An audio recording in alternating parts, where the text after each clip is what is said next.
Uh, we're going to talk about the Nigeria Prize for Literature 2016. I'll give you a little background. Uh, Years before, when it started, um, there were a couple of winners, and usually um, there are categories for the prize. We have the poetry prize, the drama prize, the the prose fiction prize, and this year we have our winner is Abubakar Adam Ibrahim. But before that, a little more background. Uh, in 2012, one of those nominated along with Abubakar Adam Ibrahim, Chika Unigwe, Nathan John were shortlisted along with him. Chika Unigwe won in 2012 for her prose fiction, her novel titled On Black Sister Street. Nathan John, who was also nominated this year, was for his novel Born on a Tuesday. With us, we have the winner of this year's prize, Abubakar. You're welcome. Thank you, Nathaniel. Great to be here. Abubakar, Yes. what does it feel?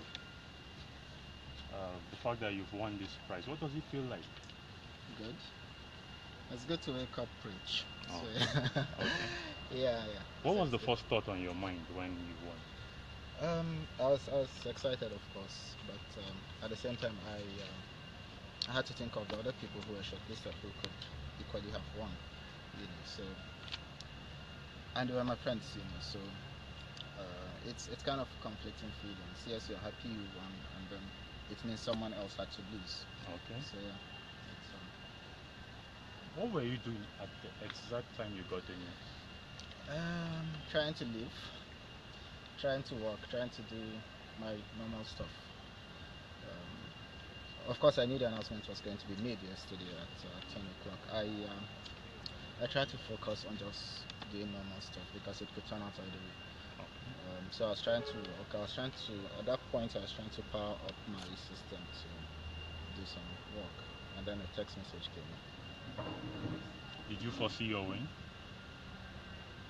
I don't know. Anyone could have won. Like I've always said, I really didn't want to engage too much with the possibilities of winning or not. It's not something you could predict. And the other books were really good books too, like really good books. So yeah, anyone could have won, and any book that had won would have been a deserving winner. Oh. Can you give us additional details on the excruciating suspense before you learned of your win? I didn't try to kill myself, that's for sure. Okay. And I tried not to think about it too much, but people were really excited about the shortlist in the first place, so people were always talking about it. So it was really difficult to avoid the subject, entirely. Um, yeah, my plan on Tuesday was to go to sleep very late so that I'll sleep all through the morning, maybe all through the afternoon, and miss the whole announcement and whatever happens afterward. I switched off my phone, but I woke up at 8:30. I don't know why. I woke up and I couldn't go back to sleep, which was terrible. So I said, well, instead of just sitting around and waiting, do something with your life.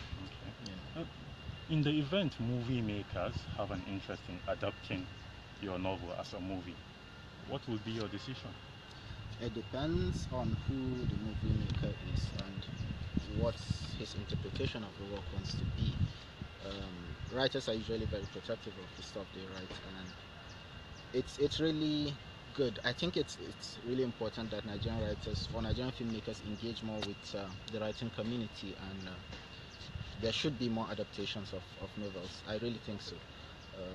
But at the same time, as a writer, you want the best for your work, you want the best publishers for your work, and you also want the best filmmakers for it. So if the filmmaker is someone whose work and integrity I respect and admire, then I think I'm fine with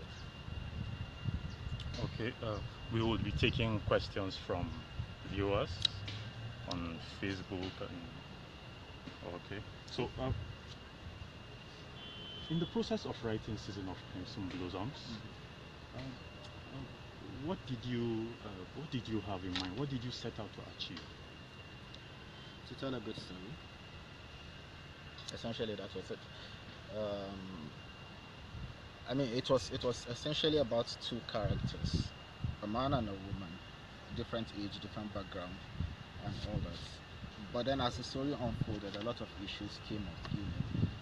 The background of violence, injustice, the issue of parents abandoning their children for whatever circumstances, um, questions of communal living, and how private decisions such as the one Binta and Reza made, became a communal issue in the end, and how uh, children tend to relate with their parents, how parents relate with their children, and how we deal with trauma in this society, because it's something we really don't address. And I think every Nigerian is traumatized because we've witnessed violence in one form or the other. We've seen accidents, we've seen a lot of things happening, and they do happen a lot in this community. But there's no systematic means, there's no professional arrangements to deal with these issues. So yes, it was important to also address that in my book, and yeah, so those were some of the things that cropped up. Now, this is the conservative part of the country we're talking about, the north. Yeah. Did you not uh, feel that your work might not be well received? There will always be people who like your work. There will be people who don't, for whatever reason. But when I was writing this book, I was conscious of the sensitivities of the people and the culture that this work is trying to project. Um, but I feel that, in all sincerity, I did my best to represent the culture in the best way that I've seen it, and in a way that, yes, even if someone wants to be critical, if he's honest to himself, he'll look at it and say, yes, these are things that actually happen in our society. And I hope that people understand that I'm not being provocative for provocation's sake, or it is not an attempt to denigrate any culture or any people or any religion. But no matter the system, there will always be loopholes, there will always be areas where people fall short. So those were some of the things that I wanted to project. Okay. Is it too early to ask you what you're working on at Why the do you moment? want to know? No, yeah, it's really too early. I'm working on something, that's for sure, but we'll see how it goes. We'll see how it goes. Okay. You're supposed to go for a residency program next year in Germany. How are you able to fit in your schedule as a journalist, an arts journalist with Daily Trust, a newspaper, and your writing? It's difficult, finding the right balance. You have to work regularly during the day, and then at night you become a journalist. Over the weekend, a writer. Over the weekend you become a writer. So it's really hard. It's difficult, especially for my family members, who have to deal with my absences during the day, and then at night I'm busy trying to write. So yeah, they've made sacrifices, and I really do appreciate those sacrifices they've made. But if you really want to achieve anything, you have to make sacrifices generally. Going for residencies, yes, I am a staff of Daily Trust, and I do have my vacation period, and when I go for residencies like this, I usually take my vacation period and do that. So it's been difficult, but it's been manageable. Okay. Now we have a first question from viewers. This is from Paul Jato, and he's saying, what plans do you have with regards to promoting reading culture in the north? Well, I mean, the issue is this: to promote reading culture, there has to be materials to be read. Okay. And that is the first step. And I think I've sort of done the first step in writing a book which I hope is good, and fortunately there's been awareness about the book. We've done reading tours before, we've done workshops alongside Nathan John, of course, and yeah, we're working on probably doing a writers workshop sometime in the near future. Maybe we'll go around schools and give talks and see what happens eventually. Okay. Just viewers can send their questions via WhatsApp. Viewers can send their questions via WhatsApp. So please, on Facebook too. So we'll like more questions for the author.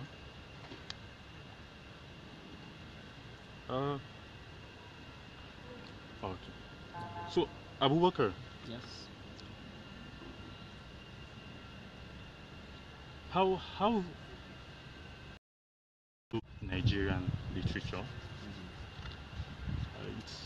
We've had some slight improvement over a period of time. But how do you view it at this moment? You call that slight improvement? I think it's a massive improvement. You know, there was a period of bloom in the 70s and 60s, and then thereafter things collapsed because of the collapse of the economy. In the 80s, there was practically next to nothing being published traditionally. When I say traditionally, professionally. So we had these issues, you know. And then in the 90s, there were challenges as well. 2000s, things picked up. And between 2000 and now, you know, we've done really incredible stuff. So, yeah, I mean, people are talking about Nigerian literature now globally.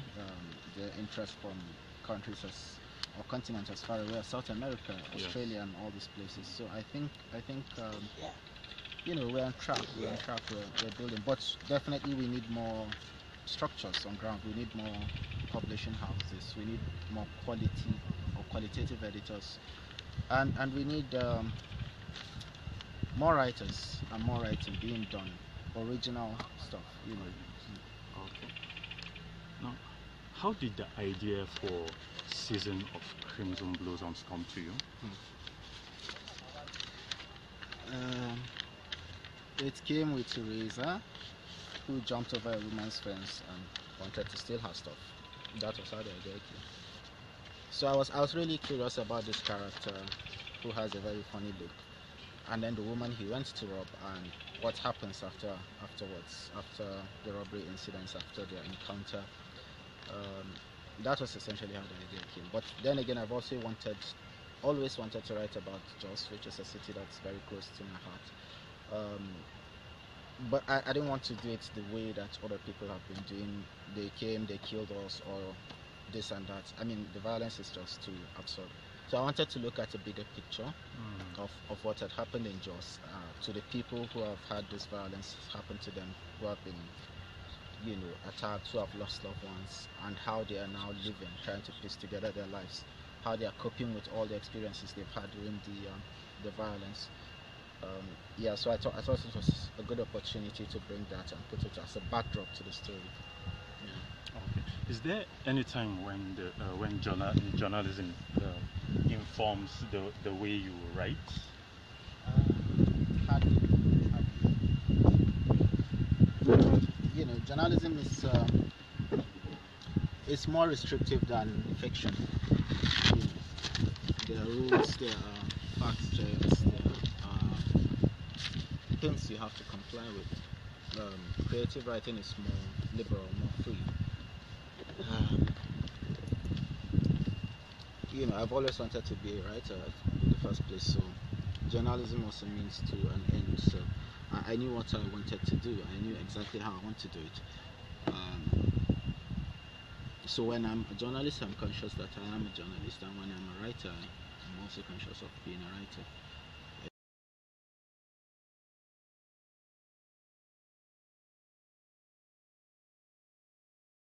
Exists, you know.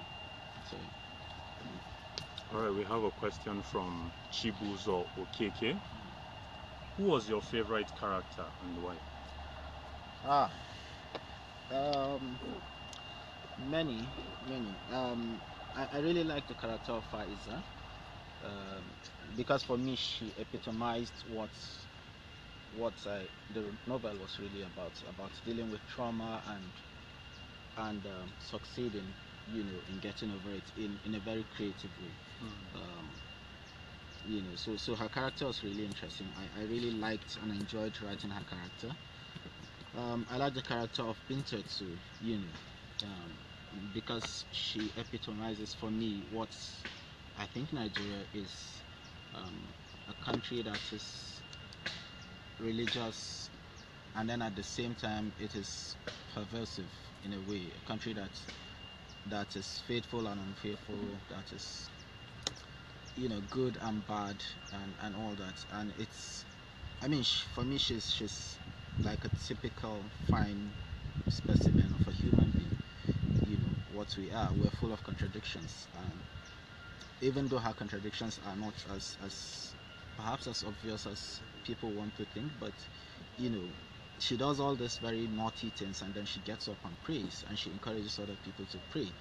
She encourages her accomplice to pray, and that is what we do. You have corrupt people who steal people's money from these countries, steal public funds and all that, and they go to church, they go to mosque. They make contributions, they pay their tithes, they do all those things. You have corrupt people being released from prison or from jail, and the first thing they do is they go to church to give thanksgiving, which is something I really don't understand. So Binta highlights all this contrast we have in the society for me. Reza was really exciting to write too.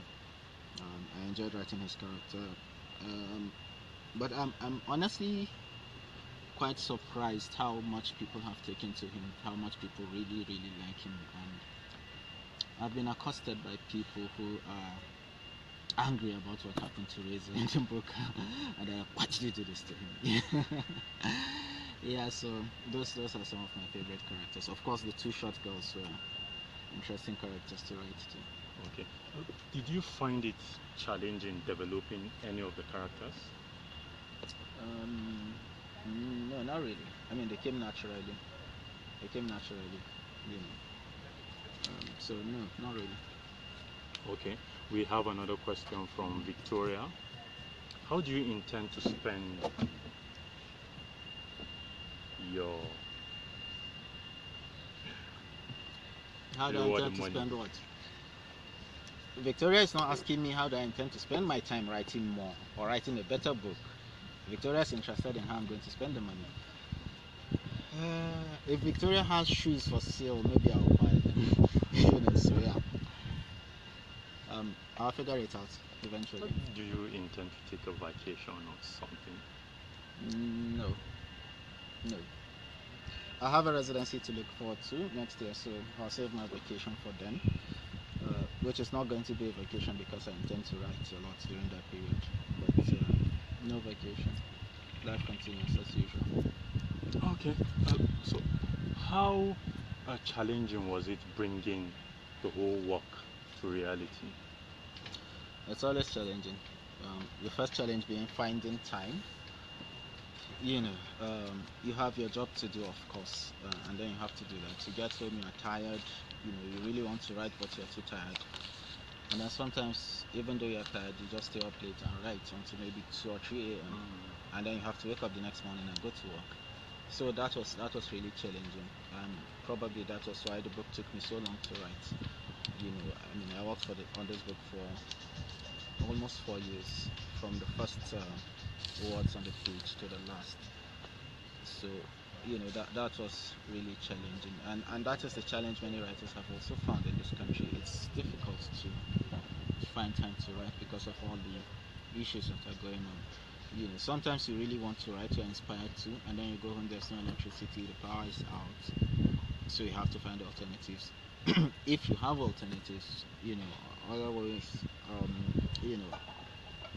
the challenges are many, and they are the typical challenges that every Nigerian faces.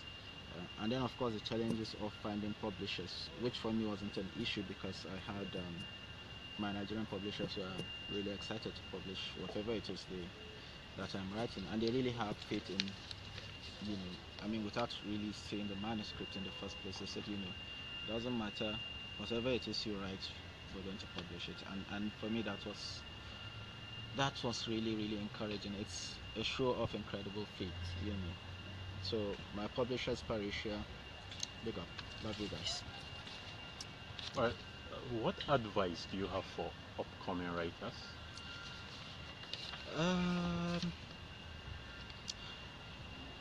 I'll just give an advice. I don't Particularly know. those from the north.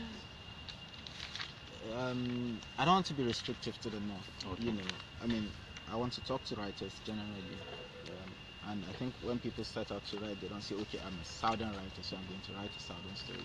Or I'm a northern writer, I'm going to write another story. They just write creative stories. So writers, the only advice I have for you is sit down and write. That's all. Just sit down and write. People want to think, oh, I'm a writer, and then they'll go and do, they want to have a certain look, they want to have a particular mannerism of speaking. People judge you as a writer by the quality of what you produce, not by how you look or how you sound when you talk. So just sit down and write. That's it. Okay. We have another question from Ibrahim Maikaba. Says, great literary guy from the north. Hope he wins international accolades these days. I want to know more about him, state of origin, date of birth, and so on. This is the typical Nigerian question, isn't it? I was born in Jos. That is where I was born. My date of birth is public knowledge. I'm sure you find it on the internet somewhere. Yeah. I'm a Nigerian. Okay, so let me give a little more insight. Aside from the fact that Abubakar has just won the Nigeria Prize for Literature 2016, he's also the author of a collection of poetry titled Whispering Trees. That is a collection of short stories. Yes, which was longlisted for the inaugural Etisalat Prize for Literature and also shortlisted for the Kim Prize for African Writing. He has also won the BBC African Performance Playwriting Competition in 2007, the Amatu Braid Prize for Prose in 2008, and his 2013 Gabriel Garcia Marquez Fellow and a 2015 Civitella Ranieri Fellow. He's also included in the Hay Festival's Africa 39 list of the 39 most promising African writers under the age of 40. Which means I'm not old yet. No. So yeah, Ibrahim Mekaba, I'm still under 40. At least that's what you should take out of this. Yeah. Now, we have had great writers that have written 100 books in their lifetime. How many books do you foresee yourself writing? There are people who have written 100 books. How did they do it? Yes. I don't know how many books I'm going to write. I don't know how long I'm going to live. I'm just taking things one day at a time. Now, going back to when you received the news of your win, who was the first person you called? My mother. God bless her. I called her, but unfortunately she wasn't close to the phone at the time. So the next best person was my brother. So I called him and he was really excited about it. What were you doing at the time? I was trying to do something. I was trying to write. I was trying to do some work. Yeah. Okay, we have another question. Okay. From Rewan Umar. Now, what will you say is the place of art and writing in Nigeria? It occupies a very important place. It is, with other countries, with developed societies, if you like to use that term, writing was and has been central to the development of their civilization and their way of thinking, because it's an important way of socializing, of giving people the opportunity to analyze society, to analyze people, to analyze humans, which unfortunately isn't.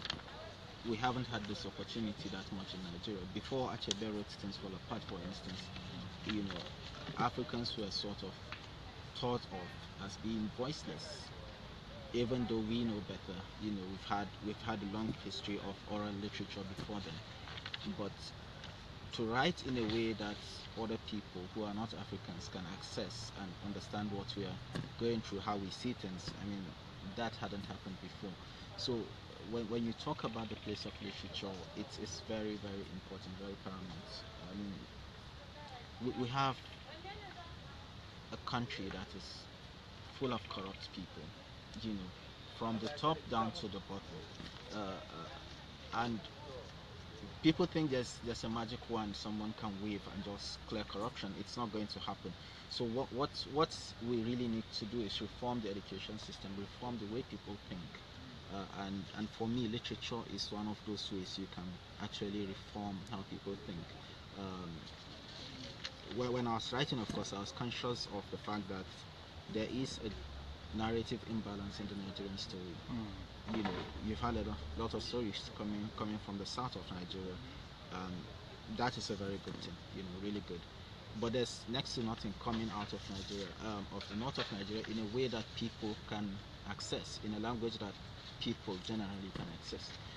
That is not to say there's a lot of writing going on in Hausa, but it is mainly for the consumption of the people in the north.